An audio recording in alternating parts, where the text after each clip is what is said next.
Y'all see this fucking shirt I'm wearing right now? Isn't that like the coolest shirt? It's like I'm at the beach, but like this beach is in a trailer park or something like that. I got this shirt in the mail, and I was like, damn, bro, did I get drunk and buy this shirt? And then like a day or two went by with me just looking at the shirt, and I'm like, I definitely did not buy that shirt. I went and looked. So I thought someone sent it to me. Well, someone definitely did. It was actually, I didn't know who it was for a while. But shout out Brian and Alex, my agents, man. They sent me this shirt, and I think this is probably the coolest shirt I own. But how's everyone doing out there this week, man? You doing good? Y'all fine? Are you breathing right now? Then you are alive. You should be happy to be alive. I'm happy to be alive. I'm happy y'all are here. Because we got a great episode this week, man. Great guest this week. Just one guest this week. I had 3 last week, so just trying to balance it back out. But yeah, this guest is amazing. The conversation we had was awesome. This guy is just a fun dude to be around. But before I introduce this guest, I just got to say my EP, Cult Classics Volume 2, is out now on Wakan. And it's really good. I love every song on that EP. I love every artist that I got to collab with on that EP. And if you can find it anywhere that streams music. And it's really dope. You know, I had someone ask me the other day, like, do you listen to your music? And I was like, hell yeah, I listen to my music. My music's dope. And you just got to think about that. And also after this interview with this guest, I have a little something I want to say at the end of the episode that I've been feeling a little lately. So stick around for that. But with all that being said, let's get into this week's episode of the podcast. Come here, girl, is that ass fat? Let me take my tongue and go bang your dirt track. I met a girl and her booty tastes like strawberries.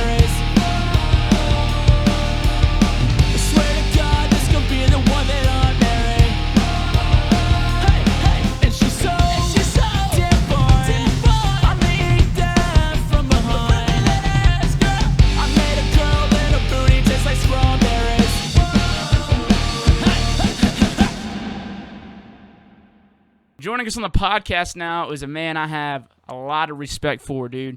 This is a man who's been making straight bangers for years. I'm talking about these songs, they blow my mind every time. And he's been doing it since he was a youngin'.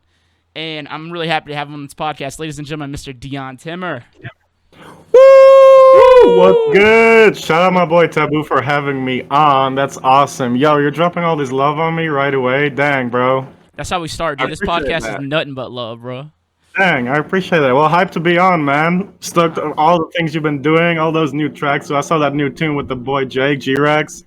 Shit's on fire, bro. Well, I appreciate it, man. I have, like, so much respect for you and everything. I'm really happy to have you on just because, like, you know, we've only seen each other, like, briefly a few times, you know what I'm saying? And so, and I've heard so many things about you, but everything I've heard about you has been all positive from, like, you know, people in our circles and stuff like that. You know, I've never heard anybody ever say anything remotely bad about you. So I'm really happy for you. I'm really happy for you, but also thank you for coming on, man. I can't thank you enough. Of course. Dude. Yeah, that's kind of how it goes, though. You know, I wish people like us were just kind of all over the place all the time, and then you kind of like see the homies like once every like 2 months, for example. It's kind of crazy how it works. But yeah. Dude, so one of the things, I remember you surprised the hell out of me at Forbidden Kingdom. I'm just sitting there smoking a cigar. Next thing you know, I'm getting hugged and kissed from behind, which I mean, my favorite things to get from behind. Yeah. So that was a nice surprise, dude. Yeah, man, Forbidden Kingdom was a blast. That was like one of the last festivals before the shutdown happened. That was definitely a good time. Dude, so where are you originally from? I'm from the Netherlands. I'm from close to Amsterdam. I tell people I'm from Amsterdam. I'm actually not from Amsterdam, but I'm from this little town in the middle of nowhere that no one will actually like know or understand. So I'm from Amsterdam, but I do live in Michigan now. I've been living here for about like 3 years now. Yeah. And honestly, it's way better to just because all of the music, all of everything, my entire life is in the US. So for me to like properly be on track of everything and just be in the loop, I do have to live in the US. So making a decision like 3 years ago was probably one of the best decisions I've made career-wise for sure. And I'm happy to be here now. That's awesome, man. You have some like weird like high hiss coming in now whenever you talk. Oh no! What is it? Now it's gone. There we go. Yeah, simple as that, dude. So you moved for three. How old were you? You said 3 years ago. How old were you? Because you just turned 21, right? I saw I that. just turned 21. I was like 17, 18. I well, when I first got in the country, I straight away started touring. I went on the Excision tour 2017. After that, I kind of started like hopping couches. I went to Canada for a bit, living at Excision spot and just kind of like moving around. And then eventually, I got my own spot. Like I would say like 9 months ago, and I've been living in Grand Rapids, Michigan ever since. Yeah, that's crazy, dude. So whenever you moved here to the United States, like, did you come by yourself? Like, did you like it because you were still like, that's just like that sounds like a scary move, dude. Honestly, like moving halfway across the world, and like, was it just you, or did you have anybody with you at the time? No, it was just me coming from the Netherlands to America. Yeah. When I first started coming across the pond, I was about 15, 16. I was just doing studio sessions and like little things like that. That's when my parents would come along, for example, to kind of like vibe it out. But when I started doing shows and touring, that was really just me going over the pond and just putting it out. It was a little bit scary, but honestly, I grew up really fast, and you get used to the grown up life really fast if you just throw yourself in it. It's a little hard at first, but I got used to it fast for sure.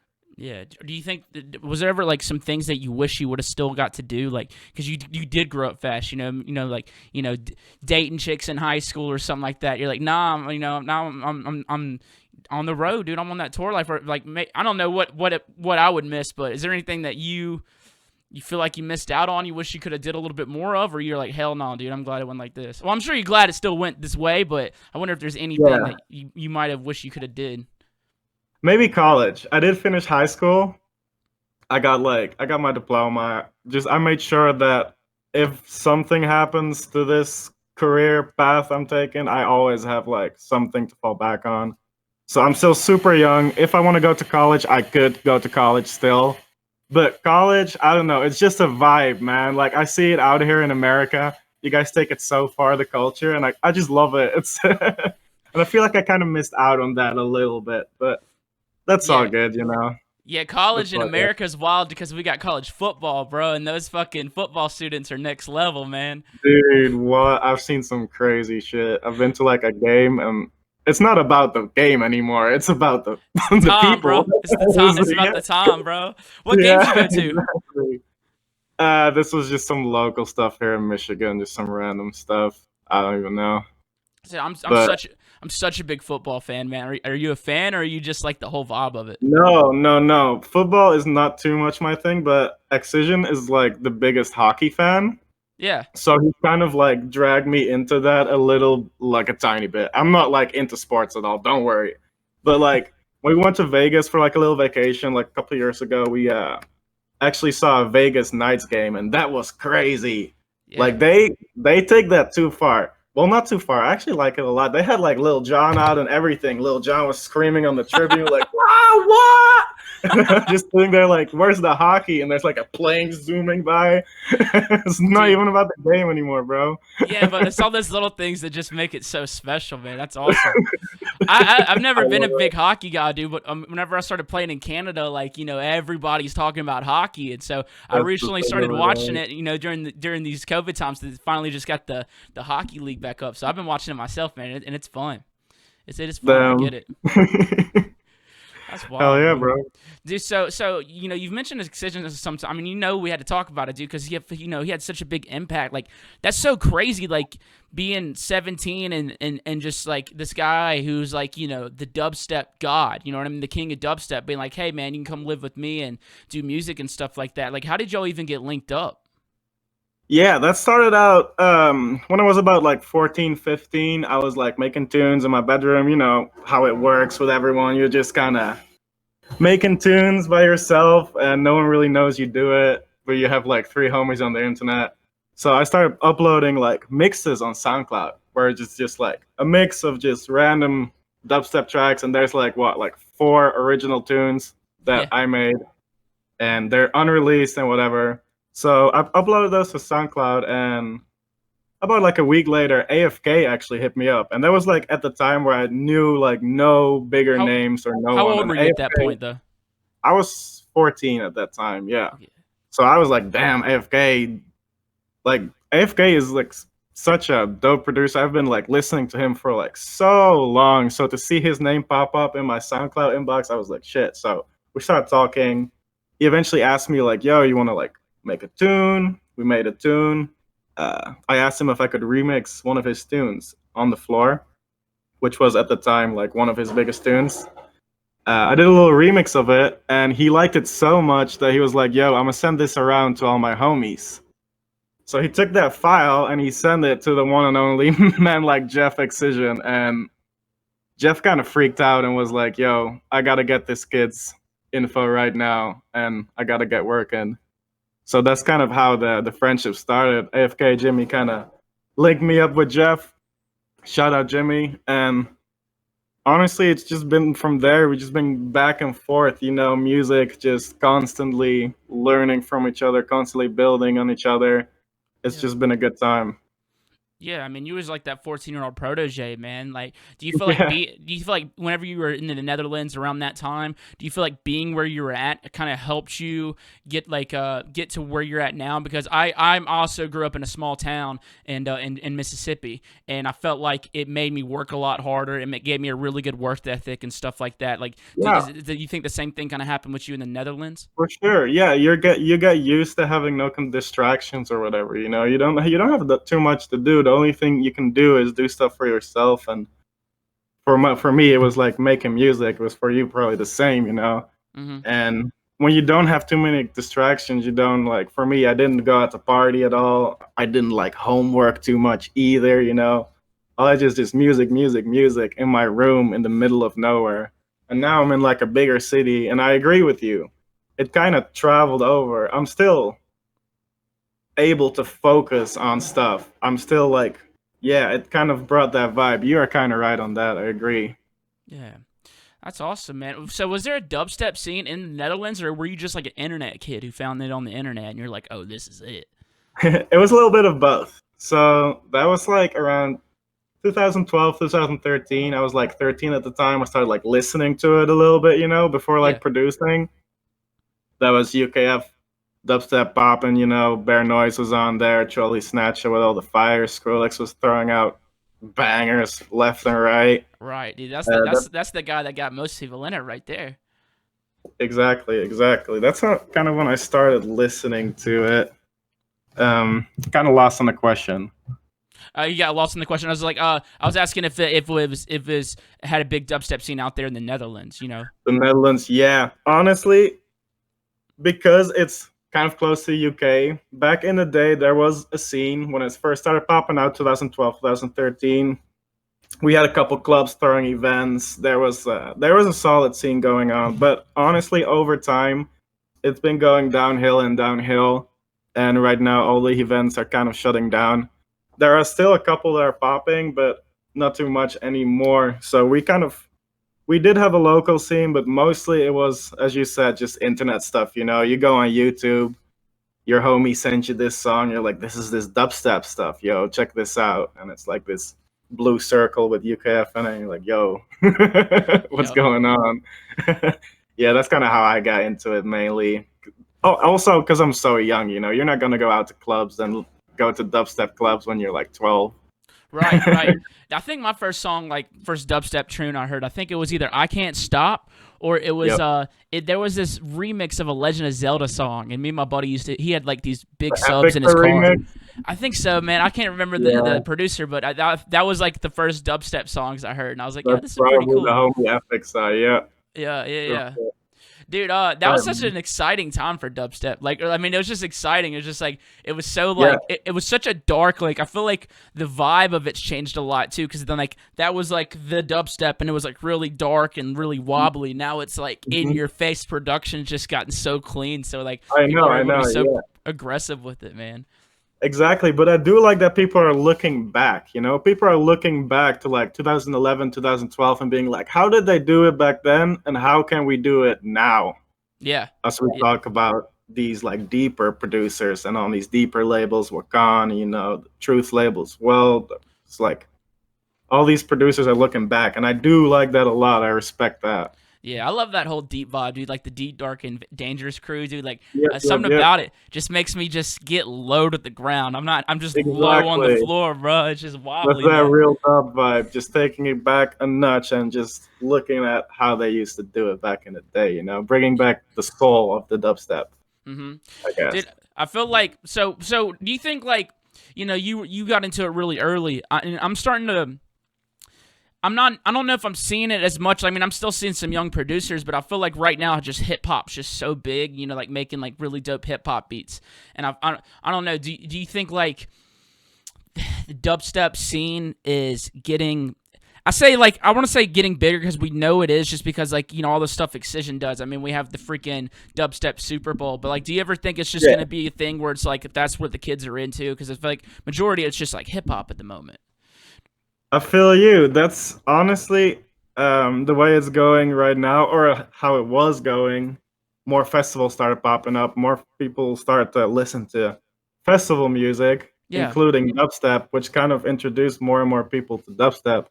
But yeah, as you said right now, it's kind of honestly the festivals are kind of chilling right now, and people are well, not yeah, really being exposed to that music too much anymore. So I'm not sure what to say about that. It's always gonna grow. yeah, To be completely realistic, I don't know if it's gonna grow as rapid anymore because of the corona pandemic stuff. yeah. But Well, I feel like absolutely. it's always gonna grow.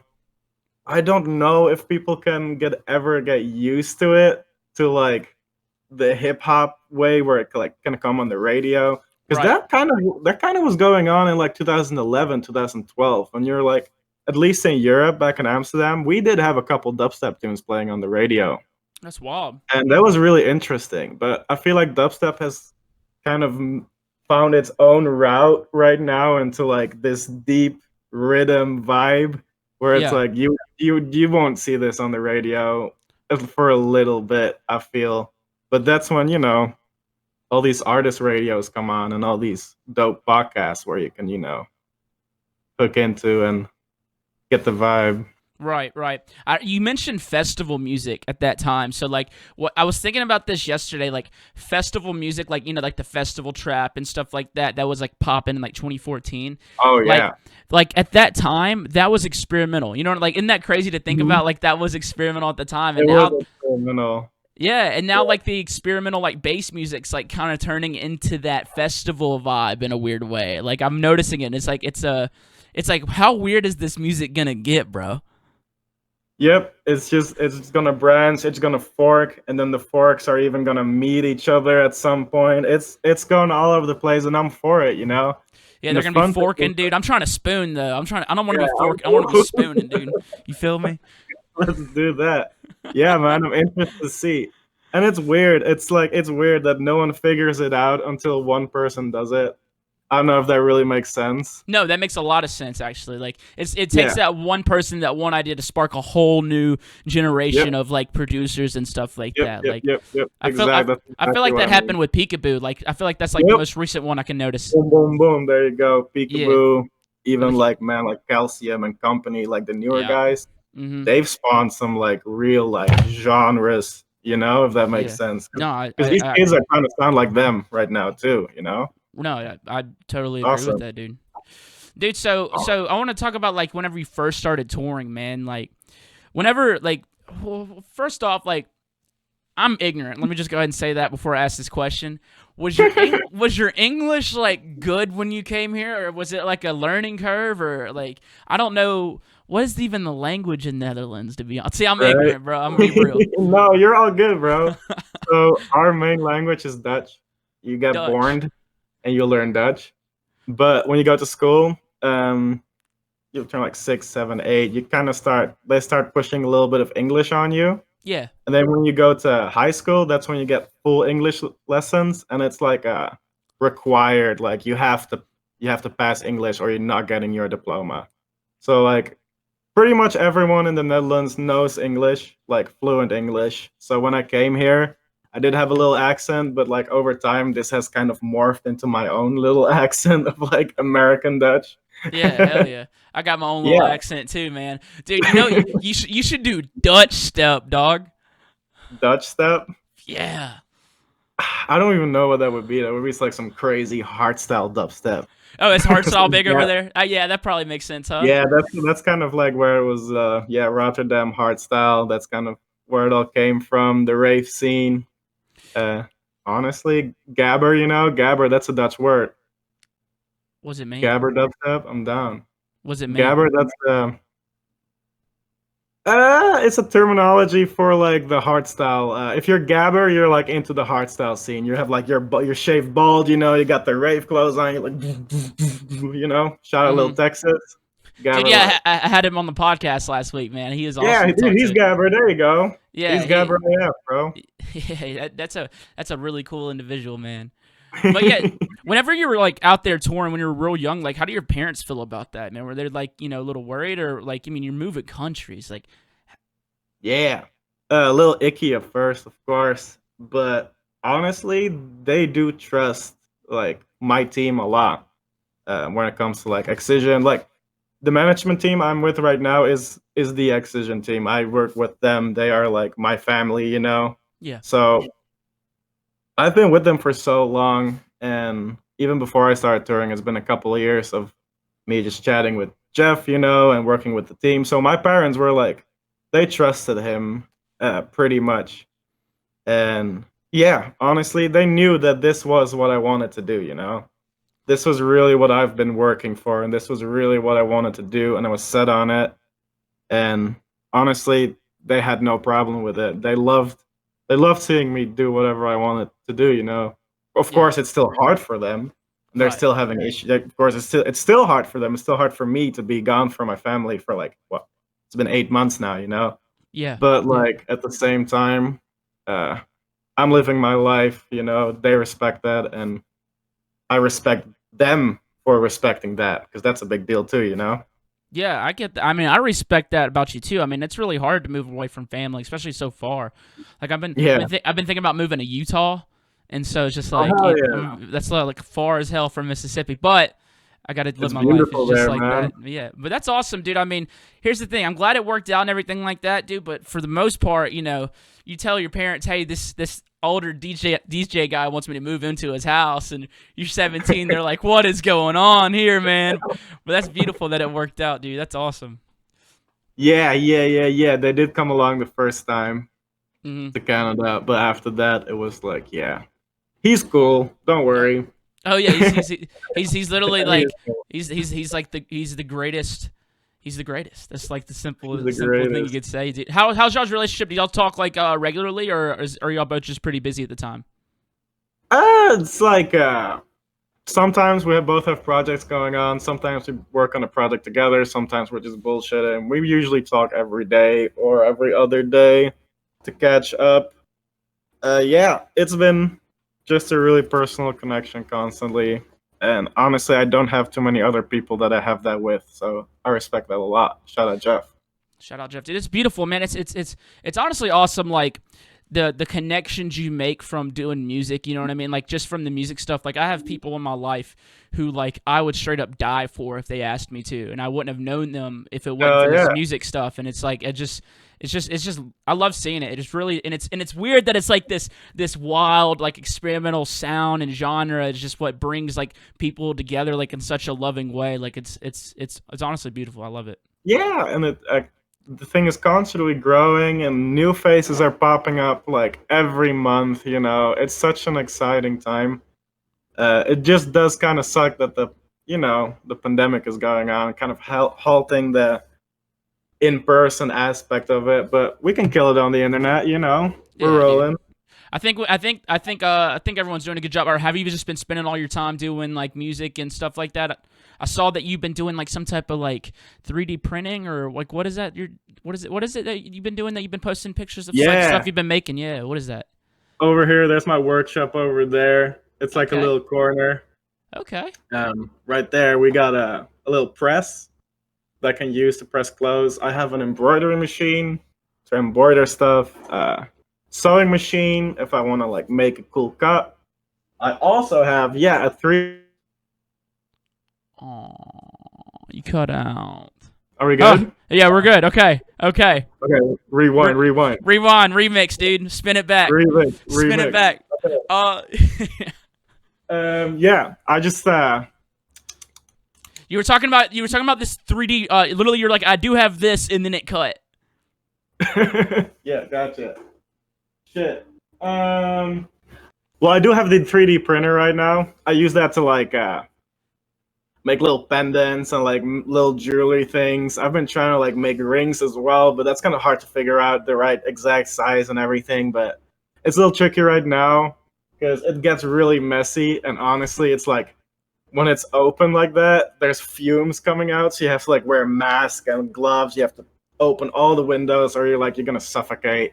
But Yeah, I have that going on. that's awesome, man. That's cool as shit. Have you seen them doing like 3D printed houses is starting to be a thing. Like, Yeah, you can get crazy, crazy stuff. This is just a little thing that allows you to kind of like pull small objects, but man, you can get platforms, just huge platforms with like an arm on there, and that arm will go around and just print objects on the platform. It's crazy. is this something that you've always been into, or is this just something that you picked up during these extra time period, like just having extra time on your hands? Yeah, I have this thing for figuring out stuff. I kind of get obsessed over it. So the same thing happened with music, honestly. Like I want to figure out music and it's been a 10-year journey so far. Yeah. What are some things? So Oh, go ahead. Go ahead. when it Go ahead. comes to like the like 3D printing and like I'm building a robot, I'm trying to learn Java coding, I want to make like an app eventually or something like that. There's just all these little things that constantly pop up that I just dive into. And yeah, honestly, it's not really a passion. I have these things a lot. Some stick, like the clothing stuff. That's something I want to try, very extra. And that actually stuck. Stuff like that. I'm not too sure uh, if I'll become like a professional 3D printer eventually, but I enjoy making little things. It's a nice hobby during the pandemic for sure. Yeah. What type of robot you trying to build, bro? So I just want to make like a little house robot, that's just like you walk in the door and he comes up to you and he's like, "Hello, would you like me to show you the house?" And then you say yes, and then he'll just go to the bathroom and say like, "This is the bathroom." Send the command to turn on the light turns on. Some stupid stuff like that, I just want to build a house robot just to show that I can do it. Oh shit! Hey, my camera cut out on your end, but don't worry, it's still coming Yeah, through. that's all good. Yeah, it's That's all all good. good. It's still gonna come through Yeah. on my end. So, dude, Yep. yeah, dude, how cool would it be to like have like a little robot like that, and like like you could get it? It's like Snoop Dogg's voice or something like that. Dude, exactly. And with the whole like deepfake thing that's getting better and better, you can just do that eventually. Just Wait, have Snoop Dogg. really? You can like what'd you call it? What was that thing? The To deepfake AI stuff where it's like you can get a source of a video and swap yeah, someone's face with another person. There's a way to do that with audio as well. that's a little So you scary. can Yeah, that's scary. You can mimic someone else's voice. It's still a bit buggy where it's like it sounds like a robot-ish. But honestly, when it gets better and better, I'm gonna make the Snoop Dogg robot, man. And I'm gonna Hey, be like, "Yo, Snoop, I gotta piss." I'll be like, "No, fam." He'll just go to the bathroom. be like, hey, what's up, player? Welcome to his house. Yeah, exactly. I'm down, bro. That'd be cool, man. That's a cool little hobby to pick up, man. That's like, yeah, it's very technical. All these things that you're talking about, like 3D printing, robots, even music. I mean, it's all like very technical stuff, dude. Would you like consider Yeah, yourself like a little like a little techie or whatever? Like, I guess yeah, is that a I'm very word? much a tech guy. Yep, I build computers. I like messing with code. I like all sorts of stuff. I'm not the most musically advanced, if that makes sense, which might surprise a lot of people. I've never had music theory. I've never played an instrument. I know how to twist knobs. I know how to, use these like knobs and buttons instead of like a flute or like Yeah. scores. I have no idea. It's just all been like technical, as you Yeah. said. That's been Has my your strong point. Have you started picking up like a theory? Like, do you know like theory a lot more now, or are you still just going with what sounds good? Yeah, I know theory now because I've been doing this for 10 years now, and kind of over the years, you kind of like figure out how scales work. Figure out, I'm gonna add a seventh here, and it'll sound better. Yeah, If I move this down a little bit, you kind of get the idea. So right now, I've a full understanding of music theory, but definitely when I started out, nah, no idea, man. And that's all been kind of recent too. I'm still figuring out music theory stuff. I just hell yeah. don't really go into it. I just don't really find the time to look into it. I kind of like figuring out stuff myself. Yeah, and you just sound like you might like the technical stuff more anyway. You know what I'm saying? Like, Oh, 100%. Yep. sit. I don't want to know about these chords, bro. I want to know about those wires. You feel me? Exactly. Yep. Show me them wires, Show me dog. them wires, dude. Cut the. Are you cutting the red cord or the blue cord, dude? Red cord or blue? Is that like a red pill, blue pill question? But the I VIP of it? I kind of just made that question up right here with it. So yeah, it's the VIP remixed it. All right, red wire. Let's do Yeah, it. they need a blue pill, so we got the red, white, and blue pill. You just take them all. Exactly. That's a Dutch flag. Shout out. American as well, dude. Oh, that is true, That is true, brother. I love brother. it. Dude, so speaking of like was it hard being able to get into the country, like to be able to live here and stuff like that? Because I've talked to like Zeke Beats, and he's told me like a lot of stories about how it's been like really difficult for him and his old lady. Is it Yeah, still difficult, or yeah? Tell me about that. yeah, it's definitely hard right now.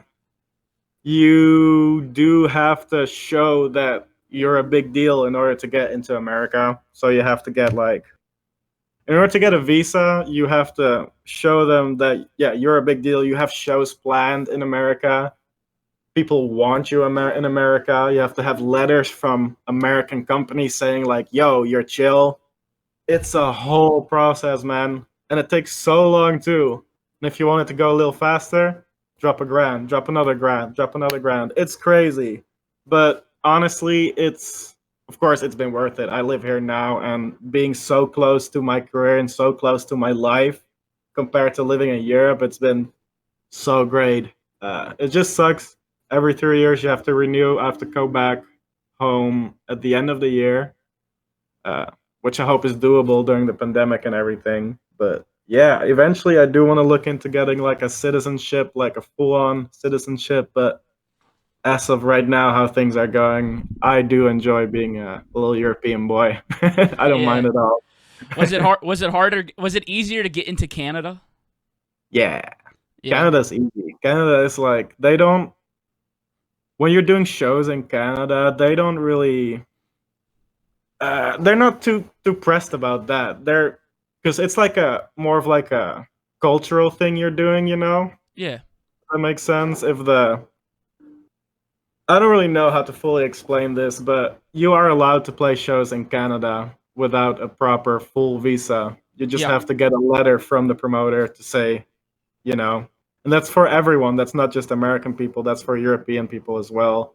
So it's been super easy, but when it comes to America, man, whoa. Mm-hmm. You play a show without a visa, you're gonna get whoa, you're gonna get whooped real fast. I had a time whenever I was playing in Canada, and you're usually supposed to have that form from like the promoter, like saying that you're Yep. coming. Dude, one time I didn't have it, and they just like, all right, come on, like they just stamped me, and I They was don't on my mind way. at all. Yeah, they don't care at all, and it's so weird. Because Did you? me as a European person, I come over the pond, and I'm like, okay, this is America, and I'm like North America, and I expect Canada to be kind of similar to America, but coming to Canada and coming to America, it is a lot different when it comes to like the systems and like the how everything works and how the people are, and yeah, it's interesting. I Yeah, thought it'd be a lot more similar. you keep on calling the ocean the pond. I've The noticed that. pond, I would go over the pond. yeah, man, across the pond. Which one do you Taking the enjoy? boat. Do you enjoy living in America or Canada? Which one do you enjoy that one more? It has two vibes. Um, Canada, where I was living, is pretty much in the middle of nowhere in the mountains. Like It Kelowna? has a very very like laid back, yeah, Kelowna laid back vibe, you know, just middle of nowhere. Um, but over here in America, I'm close to the action, you know. Mm-hmm. I'm in Michigan right now. Detroit's right there. The homies are all here. Right now it's chilling, of course, but yeah, it's a different vibe, you know. If I want to make hella music, probably Canada is like a good spot to be. Got dope studio there too. But life right now, Michigan is dope too. Just living in the city, I enjoy that. I enjoy that a lot too. I've never really done that in my life. Just living in the middle of a city, it's fun. Yeah, that is wild. I ain't never been like I've always been like outskirts of the city or like in the country. So, dude, like, what type of music do you listen to on the regular? What's on Mr. Dion Timmer's playlist? Like, what do you, are, you know, I find it Ooh. some DJs like producers like say they make like dubstep. They don't listen to dubstep at all. They stay away from it. But what about you? What do you listen to? Well, I do enjoy some dubstep. I don't enjoy like the over the top crazy loud stuff. I do enjoy making that though. When Mm-hmm. it comes to casual listening, not too much. Maybe if I'm like working out or something, I'll pop on like a Trampa song or something. That works.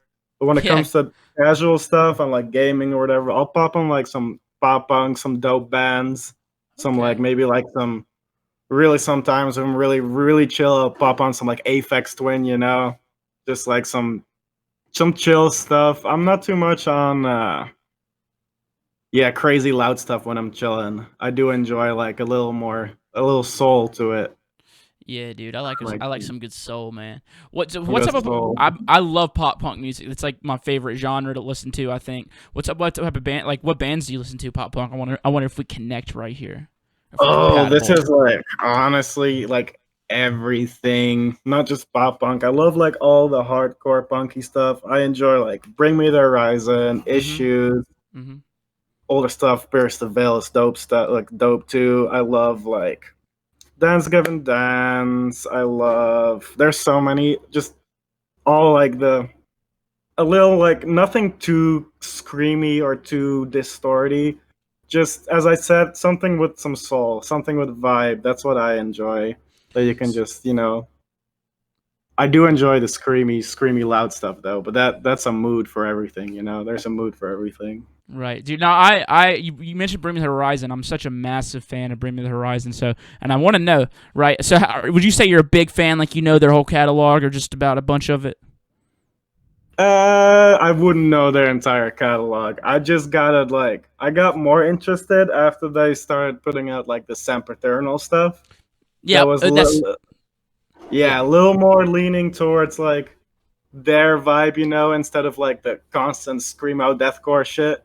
I I want to. enjoy that, and now they've refined that so much that they have their own genre. It's so dope.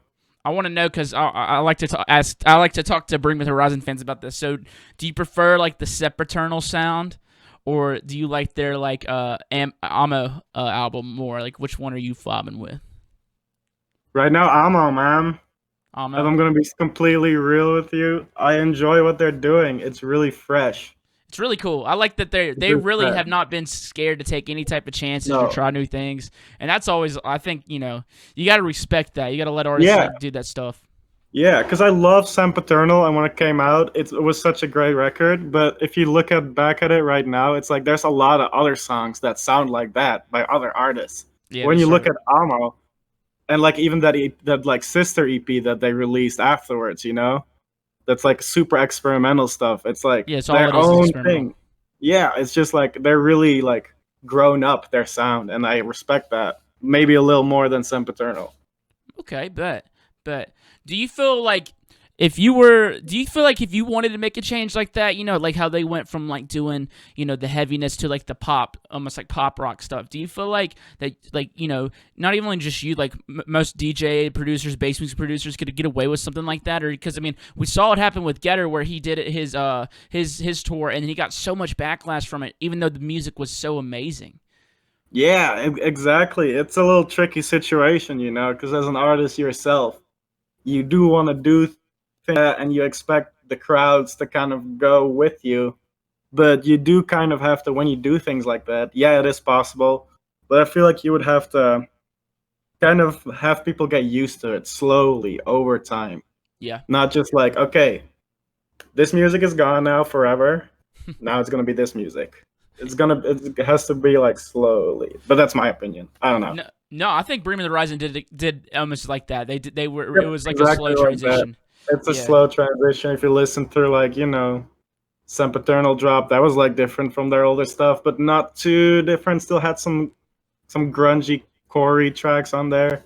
Mm-hmm. And then what was that? What was the album after that called again? You got It was That's Sempiternal. the Spirit. That's the Spirit. Then That's the Amo. Spirit. That one. Yeah, Yep. That's dude, even more I poppy and love like, that album, bro. yeah, Like, that one. That might be my favorite, bro. dude, Drown is one of my favorite songs of Yeah. all time, man. That song Nah. just makes me want to cry and Yeah. dance at the same time. I feel like Ammo has more soul and life, but That's the Spirit has the energy, That has Yeah. the fucking if that It makes sense. Oh, it does. So I saw them play. It was on their Amo tour. Is it Ammo or Amo? Because like De Amo is like love, but it's like they say Ammo, or it might maybe there's not a wrong way However to they say want it. to pronounce it, I guess, that's on them. I don't Yeah, know. but I saw them in around Halloween time here in New Orleans, That's and crazy. it That's was my it. dream, man. Oh, I've seen them a bunch, but this was honestly weird. It was weird seeing them like that because usually they're like rocking out and the crowd's just in it. So they were Yeah. going from like doing like the Antivis into like mother tongue, and it was like that was a Yeah. weird change up, bro. Like it was odd, but I it was still feel fun. you on that. I did Where enjoy. was that? I enjoy New Orleans though, man. I played there. I forgot what the venue was I called. played with you. I Yeah, was on that. yeah, I was on yeah. that bill. I I was on remember, that bill with you. Yeah, it was. I It was. remember that. That was It some was. fun Is that time. Republic? Republic, New Orleans. Republic. That was it. That was fun. Mhm. That whole tour was crazy. I wish we could have hung a little more. Yeah, man. We only got to chat for a second. I Yeah. didn't have I had to work my own merch booth that night. Dang. Them hustles, bro. Them hustles. Hey, that's how you do it. Now you got the podcast running, and dude, that's how it goes. Well, I enjoy. There's a lot of really interesting people in the scene, like yourself and I. I like breaking it down and seeing what's good, man. It's just like an open forum. It's not like it's like an interview, but it's more of a conversation. And I think there needs to be. I think those are really important, Exactly, especially when and you're trying we to. don't have that in our scene. We have like there's people in the gaming industry that do like talk shows, podcast, open mic stuff, but like when it comes to the music industry, this is tight, man. Respect. Well, I appreciate it, dude. I appreciate you. What's your favorite festival, dude? Favorite festival you ever played? Space Canyon. Dude, I was supposed to play it this year, man. Damn, no. Yeah, man. Next year, dog. Yeah, that's my favorite one. Running up, of course, Lost Lands. Yeah, But they're really close. They're really close. right. I Yeah, just enjoy Base Canyon because it's like slightly smaller scale, yeah.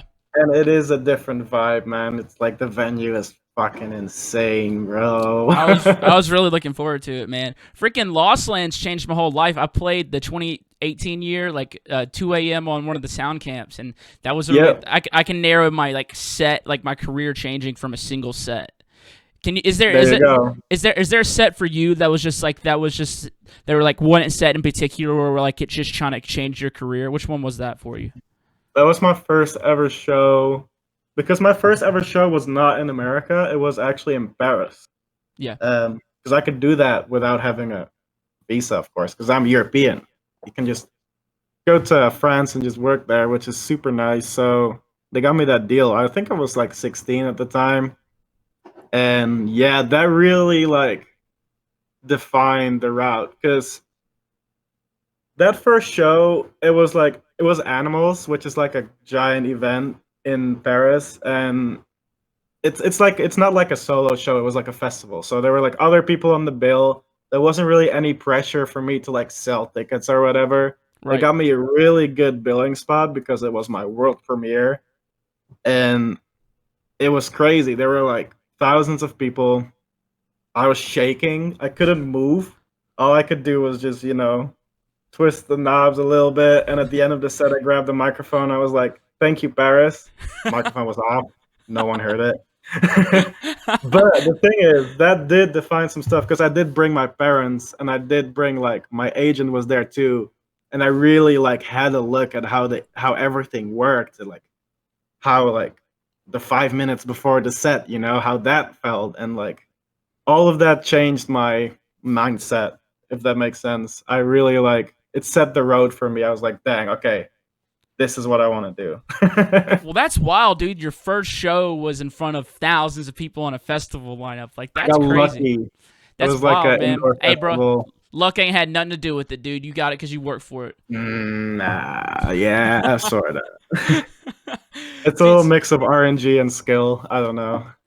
so like, it is funny like taking these people who, because some, not, I won't say all producers, but some producers go to music as like an escape, like like the music is just like maybe they don't fit in like like in a public area or something like that, and then you take these people who are in these rooms just working on sounds Yeah, end up making something dope, and then they take these antisocial people and put them on stage. I'm not saying you were antisocial, I don't know yet, but like, did it take you a yeah. minute to like kind of work into being a performer and entertainer and Oh not just yeah, a because that's a package thing. You know, you don't really expect that. You're like, if you want to pop off, yeah, you're an artist, but you also have to be a performer yeah, and an entertainer at the same time. You know, yeah, otherwise people are gonna think you're lame, especially in 2020. So yeah, I had to get used to it because my first show in Paris, no one gives a shit because that's Paris. Everyone was on drugs. It was late as hell. Thousands of people. Everyone was just like, sounds like a no good one cares time. if Dion says something on the mic. Yeah, it was like whatever. But when I went on the Excision tour, I was the first opener. You know, like the doors open, there's Dion. So you do have to grab the mic a little bit and be like, yo, how's everyone vibing? Like stuff like that. And I did have to get used to that a little bit. It took me like I think about a week, which is Okay. actually really nice because I started out on the tour, I started out in Vegas, the next day another show, the next day another show, another show, another show, another show. That was just killer practice for me for 3 months straight. Yeah, So yeah, after that tour, I was just solid. I knew all my lines, I had a couple lines in my head where it's like, when it comes to this part in the set, I'm like, yeah, okay, I'm gonna do this with the people. It's like I kind of made a little show in my head throughout those months, and it's like, yeah, it definitely takes time. That's like another skill, You have to yeah, be a yeah. performer. Yeah, some things that people don't think about, man. Do you still get nervous whenever before you go on stage, or you just feel so comfortable now that you could walk over there and just not even play? You just walk on there and just um, say ha. that's like a situational thing. I think right now probably because I haven't played in so long. Yeah, But when I'm on a tour, it's like first show is kind of like, is this gonna go well? Second show is like, whatever, it'll be fine. And then the third show is like, I don't give a fuck, it'll be fine. right, So right. I'm ready to yeah, get I've back done this out there shit too. thousands of times. Don't have to worry about it, which is the truth. I've done this thousands of times, and even if you mess up, it's not the end of the world. What do you do? What do you do when you mess up? Do you call yourself out, or you just try to just say fuck and just keep playing? My pores open up, and the sweat just starts shooting out real fast. Yeah, And I was like, shit. Usually, I just wheel it back. When it's like a massive fuck up, and I say something stupid on the mic, like, I'm sorry, guys. What I do want to do is that I want to load like a stupid song on my USB stick, like some Star Wars theme or some shit, or like the Indiana Jones theme song. So if anything ever goes wrong, like one CDJ shuts down, just play that on the other one until it's fixed. I'm down. I I have that, but it's Freebird. It's Oh, there you go. Leonard Skinner instead, dude. No, dude, when I fuck up, I try to my best to play it off because I do stand up comedy, and so Yeah, yeah, like yeah. I'll stop, like I'll pretend like it was part of the. I was like I'll grab the mic instantly, like it'll be like the quickest mic grab I've ever done. If I fuck up, I'm like, yeah, I just kind of wanted to stop the music to tell y'all some jokes, like obviously Oh, that lying. works so well. That's It, crazy. it does work, dude. It does work. Or sometimes if So I how do does that fuck up and I'm late, dude, I'll just literally be like, y'all see how big of a fuck up I am? I cannot believe they exactly? paid me money to be up here. I can't even do my job. Hell yeah, and people mess with that probably too, right? They Yeah, love it's like fun. interaction like that from the DJ. He's telling jokes on stage. Dang, that It'd be fun like that, man. is fun.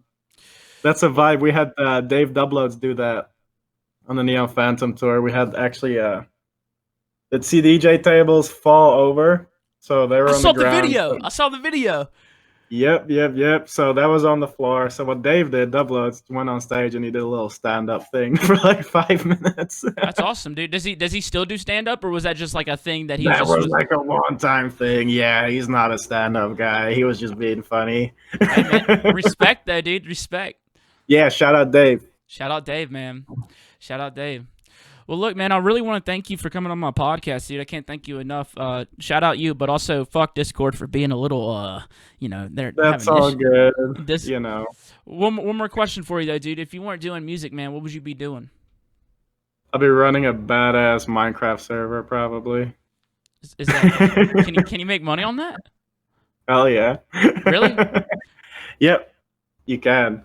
Not in general, probably Java coding, man, just coding. I love going into technical stuff. Just technical stuff, man. Probably some sort of coder, like Okay. an app, maybe. I Yeah, don't know. you mentioned an app earlier. Do you like? You might not want to spool an app, but what are some ideas that you're thinking for an app? Something for our industry for sure. Cool. Maybe a framework for artists when they can contact me and it's like, yo, Dion, I want an app. I can make an app, where it's like a framework and just easily do that, launch those apps for other artists. I don't know. You know And what I would have be some really other ideas, but I don't want to spoil all of them. I feel you. I feel you. I will Yeah. say some that I think would be great is like a new streaming services for the artists. So like I've been seeing a lot recently that people are like signing petitions for Spotify because we get like 0.0001% from like a play where it's like, dude, y'all could at least give us a penny a play. You know what I mean? Or Yeah, like no, exactly. SoundCloud is like a bust half the time where like it's hard to just it's not like the interface isn't nice to just like an 100%. yeah. No, you're right, man. I am the thing that's I'll spoil a little bit. Okay. It's I kind of want to make like a sort of like a record pool, where it's like you can open the app and all of your homies uploaded tunes to the app and you can download the 320 quality instantly outside of Beatport record labels because they can be unreleased tunes, they can be edits, Yeah. stuff like that. I want it to be like this is not like a public app either because it will be like a private sign up thing for like artists that want to go in the pool, Right. just stuff like that. Are you in any record pools? I'm in one right now. It's DJ Benzi's record pool. Benzie. Yeah, Hell Live yeah, DJ yeah. Service. Shout out Live I DJ did- Service. I saw that. That stuff's all super dope. Yeah, that's probably I'm not in any of those, but that's really sick, and that's kind of the same idea I want to do, but like a little less public. Yeah, more And low key.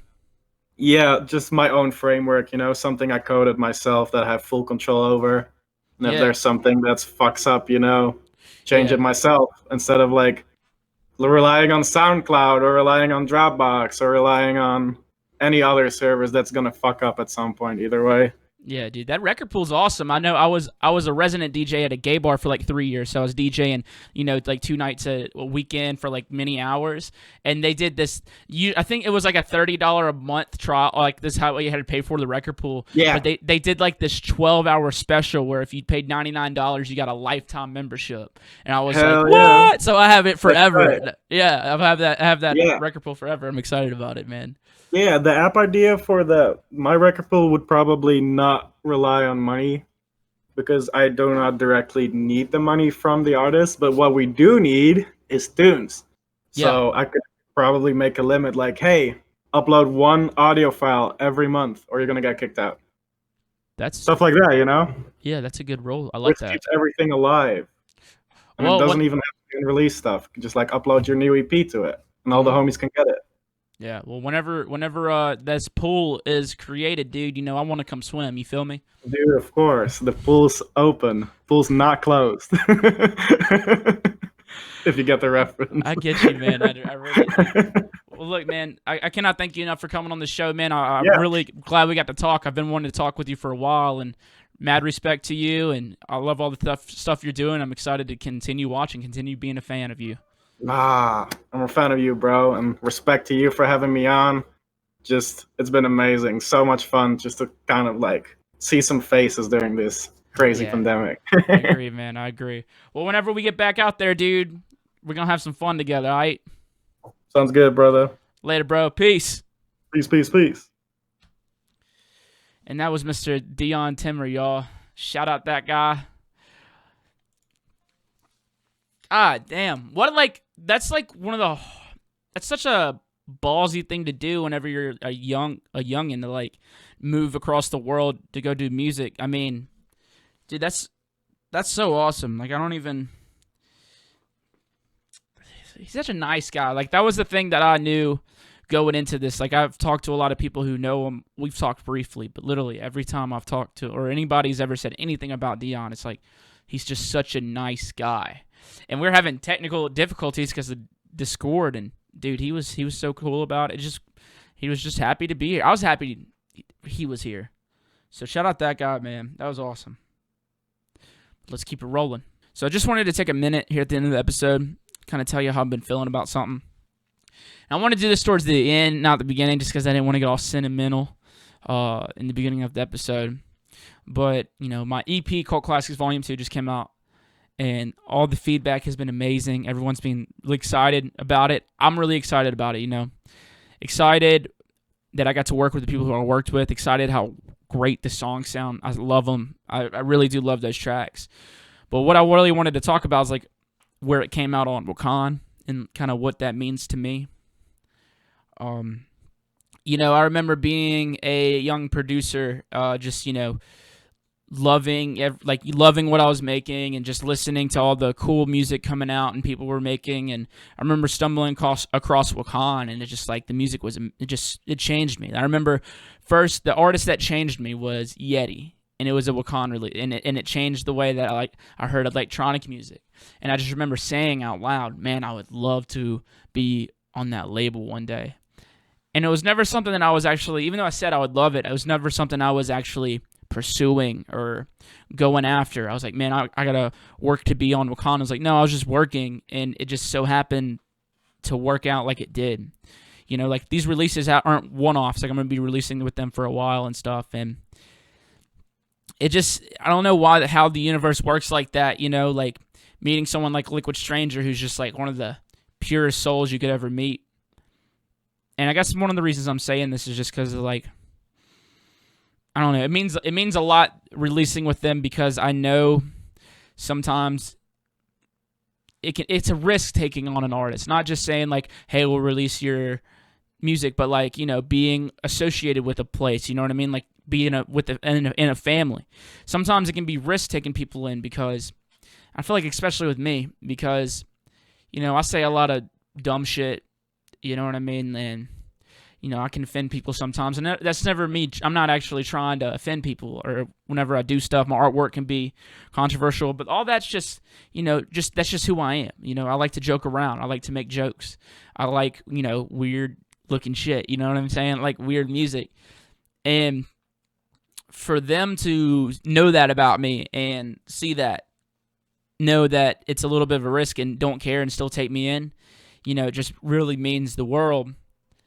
And I guess I wish I had a better way to kind of like wrap all this up, you know what I mean? I didn't write anything down or anything like that. I'm just kind of going off, you know, my thoughts and my thinks, you know? So, I don't know, if you're out there right now and you want to do something, just be yourself, man, and work for it.